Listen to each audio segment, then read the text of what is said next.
Dark Night of the Soul. By St. John the Cross. Book 2. Chapter 3. An explanation for what is to follow. 1. These souls, then, are now proficient. Their senses have been fed with sweet communications, so that allured by the gratification flowing from the Spirit, they could be accommodated and united to the Spirit. Each part of the soul can now in its own way receive nourishment from the same spiritual food, and from the same dish, of only one suppositum and subject.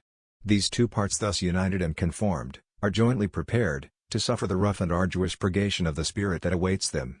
In this purgation, these two portions of the soul will undergo complete purification, for one part is never adequately purged without the other. The real purgation of the senses begins with the spirit. Hence the night of the senses we explained, should be called a certain reformation and bridling of the appetite, rather than a purgation. The reason is that all the imperfections and disorders of the sensory part, are rooted in the spirit, and from it receive their strength. All good and evil habits reside in the spirit, and until these habits are purged, the senses cannot be completely purified of their rebellions and vices. 2. In this night that follows both parts are jointly purified.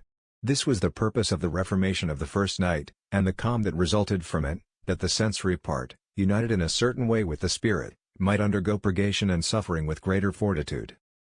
Such is the fortitude necessary for so strong and arduous a purgation, that if the lower part in its weakness is not reformed first, and afterward strengthened in God through the experience of sweet and delightful communion with Him, it has neither the fortitude nor the preparedness to endure it. 3.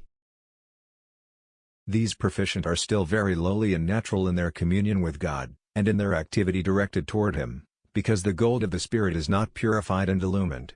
They still think of God and speak of Him as little children, and their knowledge and experience of Him is like that of little children, as St. Paul asserts, 1 Corinthians 13:11. The reason is that they have not reached perfection, which is union of the soul with God.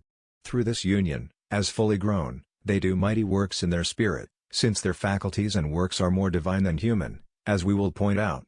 Wishing to strip them in fact of this old self and clothe them with the new, which is created according to God in the newness of sense, as the Apostle says, Colossians 3:9-10, Ephesians 4:22-24, Romans 12:2, God divests the faculties, affections, and senses, both spiritual and sensory, interior and exterior.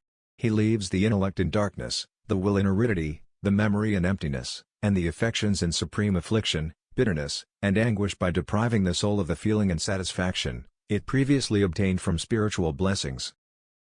For this privation is one of the conditions required that the spiritual form, which is the union of love, may be introduced into the spirit and united with it. The Lord works all of this in the soul by means of a pure and dark contemplation, as is indicated in the first stanza. Although we explained this stanza in reference to the first night of the senses, the soul understands it mainly in relation to this second night of the spirit, since this night is the principal purification of the soul. With this in mind, we will quote it and explain it again. Next video, Book 2, Chapter 4. Thanks.